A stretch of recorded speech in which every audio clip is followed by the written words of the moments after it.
እኮ እናሳየህ እኮ አንዴ ተረጋጋ። ቀስ በል አትረብሽ። ያው ቀል በቀል እናሳየህ ነው ዮሐንስ መልእክት ያውና። እሺ ሰላምታ ብናቀርብላችሁ መመለስ ትችላላችሁ ወይ አልከን? አዎ እንችላለን ብዬ መልሼልሃለሁኝ። አንደኛ እሱ ነው። አሁን ደግሞ ምን እናደርጋለን? እኔ ደግሞ እንደ ክርስትና እናገራለሁ ብለህ ነበር። አሁን አንተ ክርስቲያን ባልሆነ ሰው ላይ ወይም የአንተን ትምህርት በማይከተል ሰው ላይ ሰላምታ ማቅረብ ወይንም ደግሞ በቤትህ እንደ እንግዳ አድርገህ መቀበል ይፈቀድልሃል ወይንስ አይፈቀድልህም? እንደ ክርስትና ይፈቀድልኛል። አይፈቀድም። ውሸታም አይፈቀድልህም። ማስረጃ ላሳየህ ከመጽሐፍ ቅዱስ። አዎ አስረዳኝ።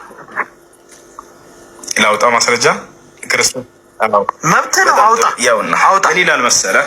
አውጣ። እሺ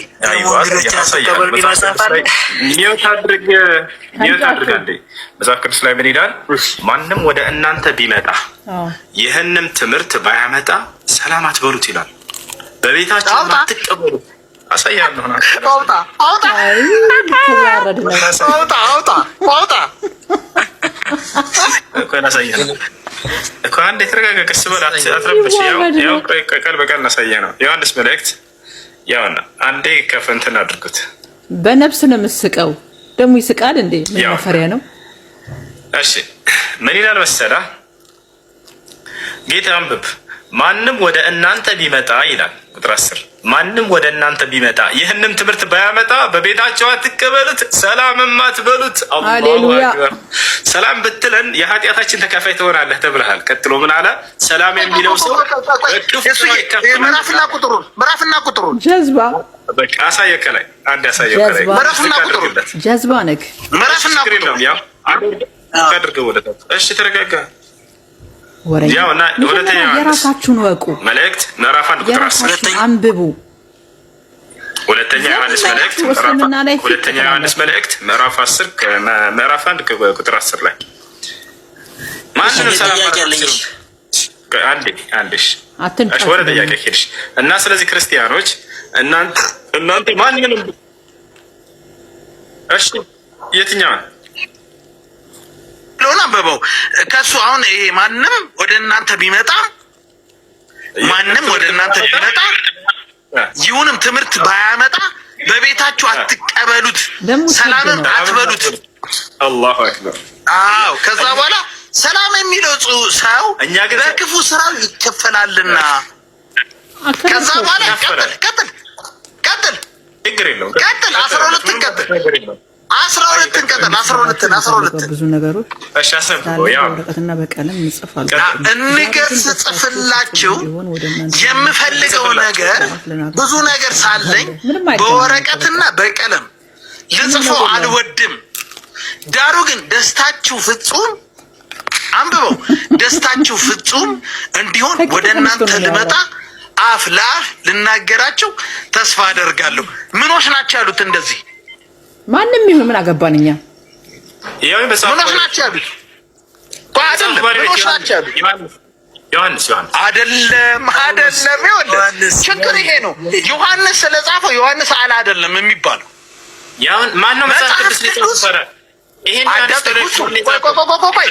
እንዲህ አትሸውደኝም። ይኸውልህ እንዲህ እኮ ሊሆን መጠላለፍ የለም። በእኔ ጋር እኮ መጠላለፍ የለም። እኔ ጋር ቦታ ኦኬ እኮ ነው። እንዲህ መጠላለፍ የለም። ምኖች ናቸው የጻፉት? ዮሐንስ ነው የጻፈው። ያው መጽሐፉ ምን ይላል? ዮሐንስማ ጻፈው። ዮሐንስ ጻፈው። ማንን ወክሎ ጻፈው? አባቴ አዳምጠኛ። ይኸውልህ በውሸት ሰው አታሳምንም። እባክህን ይኸውልህ ከላይ ተከታተልና መልስ። አንዴ ከላይ አዳምጥ፣ ተረጋጋ። የዮሐንስ መልእክት ይላል። ማን የጻፈው? ዮሐንስ ነው የጻፈው። አይ ዮሐንስ አይደለም ካልክ የመጽሐፍ ቅዱስ ጸሐፊ ማን እንደሆነ አይታወቅም ማለት ነው። እናመሰግናለን። ኦይ አይደለም እሱዬ፣ አሁን ሚውት አታርገኝ። እኔ ሚውት የምታረገኝ ከሆነ እወጣለሁ። ውጣ። ጥቅሱ ላይ ትኩረት አድርግና አውራ። እሺ ከኔ ጋር ተሆን። ጥቅሱ ላይ ምን ይላል?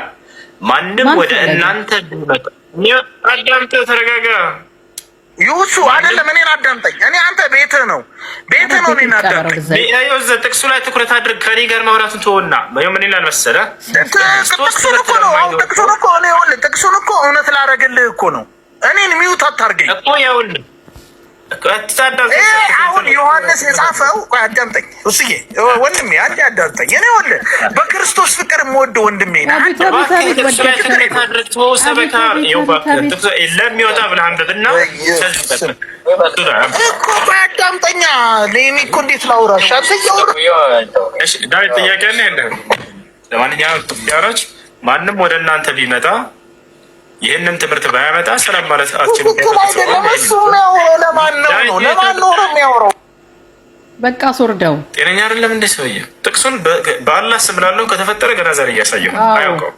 አይደለም ለማን ነው የሚያወራው? አውቀው እኮ ለእናንተ ለክርስቲያኖች የተሰጠ መልእክት ነው። ማንም ወደ እናንተ ከላይ ጀምረህ አንብበው። ይኸውልህ ጌቴ እንድትረዳ ዘንድ በቃ ይኸውልህ መጽሐፍ ቅዱስና ቁርአን ይለያያል። መጽሐፍ ቅዱስ አውድ፣ አምድ፣ መስመር ዳዊት ጥያቄ ካለ ጠይቅ። ምንም ሊገባስ ለምን አታስወርዱትም? ሚዩት አታርገኛ። አትረብሽ፣ ሚዩት አድርግ። አትረብሽ እባክህ አትረብሽ። ጭራሽ ጸሐፊውን ካደኩ ማን የጻፈው አለ ቅድም ለማን ነው ወደሚልህ ደግሞ እኔ ደግሞ የጠየቅኩህ እኔ ለምን ሚዩት ታደርገኛለህ? አንዴ አትረብሽ እባክህ። እሺ ካስወጣኸኝ እግዚአብሔር ምስክሬ ነው፣ ትክክል አይደለም። አንድ አስወጣህ ማብሽ ወላ አላስወጣህም። ቁጭ ብለህ ታድራለህ እዚህ ችግር የለውም። ታታርገኛ ሚዩት አታርገኝ። እሺ ሞዴሬተሮች ሚዩት እያደረጉኝ እኮ ጥቅስ ላይ እኮ እግዚአብሔር ምስክሬ ነው። ውሱ እማምላክን ወላዲት አምላክ ምስክሬ ናት። ጥቅሱ ላይ ትኩረት አድርጌ አወራሃለሁ። አንተ ዝም በለኝና እኔ ላውራና ከዛ ትቀጥላለህ። እኔ ዝም ብላለሁ። አሁን ዝም ብያለሁ። አንተ አስረዳ በቃ ከዘጠኛ እሺ እኔ አሁን አንድ ነገር እሺ በቃ አንተ ዝም ካልክ አንተ እግዚአብሔር ምስክሬ ነው ጨዋ ሰው ነህ። ወይኔ በፈጣሪ ጥቅሱ ላይ ሂድና እግዚአብሔር ምስክሬ ነው ጨዋ ሰው ነህ። እኔ እመሰክራለሁ። ሁሱ እንደዚህ ነው እንደዚህ ነው እንደዚህ ነው ቢሉኝ በፍጹም አይደለም። ጨዋ ሰው እስከምታወራ ጥግ ድረስ የሚያዳምጥ የሚረዳ ሰው ነው ብዬ እኔ በራሴ አቅም መሰክርልህ። ምን ያደርግለታል አንተ ምስክርነት? ጤነኛ አይደለም እንደ ሰው። ወይኔ ሞዴሬተር ሚዩት አታርጉኝ። ሞዴሬተሮችን ረፉ በላቸው። ምንም ማድረግ አይቻልም። ወላሂ እሺ ዳዊት ጥያቄ ካለ ቀጥል።